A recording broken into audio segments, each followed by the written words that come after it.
नमस्कार दोस्तों, UP triple SC से मुख्य सेविका भर्ती में जैसा कि आप सभी लोग इंतज़ार कर रहे हैं रिज़ल्ट का, और उससे भी ज़्यादा ज़रूरी आपकी भर्ती में ये जानना है कि इस भर्ती में जो योग्यता को लेकर मैटर है उसमें क्या चीज़ें हो सकती हैं।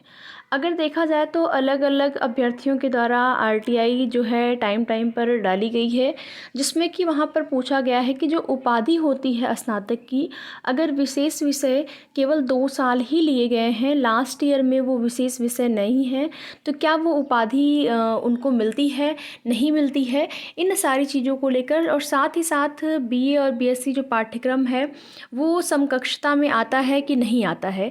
इन सारी चीज़ों को लेकर यहाँ पर जो अभ्यर्थी हैं इस भर्ती के बहुत ज़्यादा परेशान हैं, तो आरटीआई डाली गई थी और इसका जो जवाब है वो यहाँ पर आया हुआ है, आप सभी देख सकते हैं। बाकी हम आपको पहले से ही जानकारी दे रहे हैं। जो भी चीज़ें हैं योग्यता को लेकर, सबसे बड़ा कन्फ्यूज़न इस भर्ती में रहा है, और अभी से नहीं, जब विज्ञापन जारी हुआ तब से रहा है। और आप देखेंगे विज्ञापन जारी होने के बाद जब आवेदन शुरू हुए, तो जिन अभ्यर्थियों को पता था कि हम इस भर्ती में योग्यता को फुलफ़िल नहीं कर पा रहे हैं, उन अभ्यर्थियों ने भी आवेदन किया इस भर्ती में, और शॉर्टलिस्ट भी हुए, उन्होंने एग्ज़ाम भी दिया, रिज़ल्ट भी आया, डीबी भी करवा लिए। तो इसके बाद आप देखेंगे एक और आदेश आया हुआ था माननीय न्यायालय का, जिसमें कि ये कहा गया था कि जो भी योग्यता को फुलफ़िल नहीं करने वाले जो अभ्यर्थी हैं, या फिर जो लोग योग्यता को पढ़कर, नोटिफिकेशन को पढ़ कर भी उनको पता है कि हम इस भर्ती में शामिल नहीं हो सकते हैं, वो भी शामिल हो रहे हैं, तो उनके ऊपर जो कानूनी कार्रवाई है वो होनी चाहिए। तो इस तरह का माहौल बना हुआ है। और आपकी भर्ती में मैंने एक वीडियो अपलोड किया था।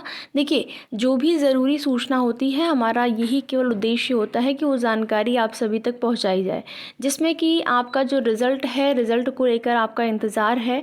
अगर उसकी बात करें कि रिज़ल्ट का इंतज़ार कब तक समाप्त होगा, तो आप इस महीने के लास्ट तक भी हो सकता है। ज़्यादा संभावना अप्रैल महीने की बन रही है कि अप्रैल के महीने में आप लोगों का जो परिणाम है वो जारी हो जाएगा। लेकिन जो योग्यता है उसको लेकर आप लोगों के मन में बहुत सारे सवाल हैं, और उसके संबंध में समय समय पर जो भी सूचना मिलती है आप सभी तक प्रेषित भी किया जाता है। बीच में थोड़ी सी व्यस्तता थी, और साथ ही साथ आप लोगों की भर्ती संबंधित कोई भी ऐसी बहुत ज़रूरी सूचना भी नहीं थी कि जो कि आप सभी को दी जाए। लेकिन फ़िलहाल के लिए एक ज़रूरी सूचना है, और आरटीआई डाली गई थी योग्यता को लेकर। ज़रूरी नहीं कि ये आपकी भर्ती, या फिर कहें कि किसी भी विशेष भर्ती से अलग भी हो सकता है, लेकिन इसमें ये जानने की कोशिश की गई है कि बीए बीएससी में जो है उसको समकक्षता माना जाए या नहीं, और स्नातक में अगर 3 वर्ष लास्ट ईयर भी वो विषय है, तो उसकी उपाधि जो है लास्ट ईयर से ही मिलती है, या फिर 2 साल आपने पढ़ा है तब भी वो उपाधि मिल जाती है। जो पिछली भर्ती हुई थी उससे तुलना नहीं कर सकते हैं, क्योंकि उसमें जो है प्रमोशन से भी हुआ था। अगर आपका वो विशेष विषय नहीं रहा आपको के लास्ट ईयर में, 2 साल वाले भी जॉब में हैं, जॉब कर रहे हैं, तो इसका मतलब ये नहीं है कि आप उससे तुलना करेंगे। अभी जो आरटीआई का जवाब आया हुआ है, आप देख पा रहे होंगे यहाँ पर, उपयुक्त विषयक जन सूचना अधिकार अधिनियम 2005 के अंतर्गत मांगी गई दिनांक 28/12/2024 सूचना पत्र का संदर्भ ग्रहण करने का कष्ट करें, जिसमें आप द्वारा चाही गई बिंदुवार सूचना निम्नवत है। और इस सूचना में आप देखेंगे, पहले में स्नातक में 2 वर्षीय शिक्षा ग्रहण के उपरांत अंतिम वर्ष में उक्त विषय से स्नातक न करने पर अभ्यर्थी को उस विषय में स्नातक की उपाधि नियमतः प्रदान नहीं की जा सकती। ये चीज़ें हैं। देखिए, जो तथ्य है वो आपको बताया जा रहा है। बाकी आयोग की क्या मंशा है, आयोग क्या कर रहे हैं, उस चीज़ को लेकर वो लोग क्लियर नहीं कर रहे हैं, ठीक है। और वो लोग बताएंगे भी नहीं। वो चीज़ें आपके रिज़ल्ट के साथ ही जारी होंगी, या हो सकता है कोई ऑफिशियल नोटिस पहले जारी करें कि कौन शामिल होगा कौन नहीं, लेकिन इसकी संभावना बहुत कम है, बहुत ज़्यादा कम है। तो अभी जो आरटीआई का जवाब है, अगर उसको देखा जाए, तो उसमें स्नातक की उपाधि नियमतः प्रदान नहीं की जाती है अगर अंतिम वर्ष में वो विशेष विषय आपने नहीं लिया हुआ है।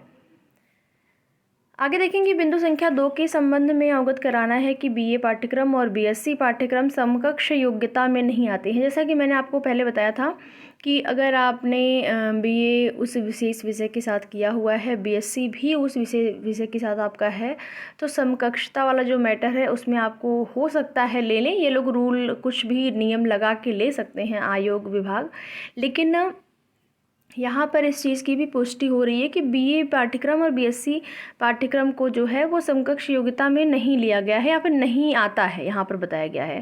बाकी आयोग क्या करेंगे, बिंदु संख्या 3 प्रश्नवाचक एवं औचित्य अंतर्गतता के कारण जनसूचना अधिकार नियमावली 2015 के नियम संख्या 42 ख 4 के अंतर्गत देय नहीं है। तो बाकी ये चीज़ें आप यहाँ पर देख सकते हैं। तो इसको लेकर इस आरटीआई के रिप्लाई को देखकर ये चीज़ें तो स्पष्ट हो रही हैं कि इसमें जो है संकट अभी भी है। जब तक आयोग कोई ऑफिशियल नोटिस नहीं जारी करता है कि हाँ बीएससी वाले अभ्यर्थी शामिल होंगे या फिर 3 ईयर वाले, देखिए डीवी सबसे कराया गया है और डीवी कराते समय प्रोविज़नल भरवाया गया है बहुत सारे अभ्यर्थियों से, हज़ारों की संख्या में अभ्यर्थी हैं जिनसे प्रोविज़नल भरवाया गया है। तो प्रोविज़नल का मतलब ये बिल्कुल नहीं होता है कि आप भर्ती से बाहर हो जाएंगे, लेकिन अब जो भी डिसीज़न आएगा, बाकी कोर्ट में मैटर आपके चल ही रहे हैं। नॉमिनेशन वाला मैटर है, आंसर की वाला प्रकरण है और इसके साथ साथ 126 वाला सीट वाला जो मामला है वो तो चल ही रहा है। तो आगे की जो भी सूचना होगी आप सभी को जानकारी दी जाएगी।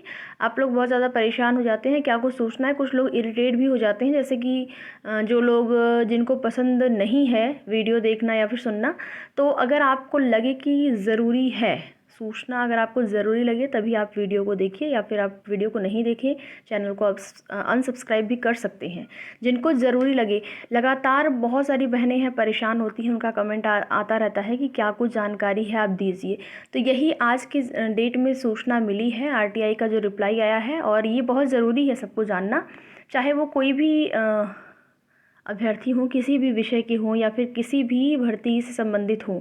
आप देखेंगे योग्यता को लेकर एक आर्डर माननीय न्यायालय का भी आया हुआ था कि अगर उसमें माननीय न्यायालय के आर्डर के अनुसार अगर आप किसी भी योग्यता में, किसी भी भर्ती में अगर उस योग्यता को आप फुलफ़िल नहीं कर रहे हैं, जो नोटिफिकेशन में योग्यता मांगी गई है, उसके बाद भी अगर आप आवेदन करते हैं तो उस पर आप पर उसके विरुद्ध में या फिर विरोध में कानूनी कार्रवाई हो सकती है। क्योंकि नोटिफिकेशन आप पढ़ के इतना तो समझ ही सकते हैं, अगर आपने स्नातक किया है या फिर कोई भी आपके पास डिग्री है, आप कंपटीशन एग्ज़ाम की तैयारी कर रहे हैं, तो नोटिफिकेशन से कम आपकी योग्यता तो निर्धारित हो ही जाती है कि योग्यता में क्या कुछ चीज़ें यहाँ पर मांगी जा रही हैं। या फिर साइबर पे आप जाएंगे, कहाँ जहाँ भी फॉर्म भरवाएंगे तो वहाँ पे आपको बताया जाएगा कि आपने ये आपके विज्ञापन में चीज़ें मांगी गई हैं, तो ये अभ्यर्थी ही आवेदन कर सकते हैं। ये नहीं है कि हाँ सभी लोग आवेदन कर दें कि चलिए हाँ हमको शॉर्टलिस्ट किया जाएगा।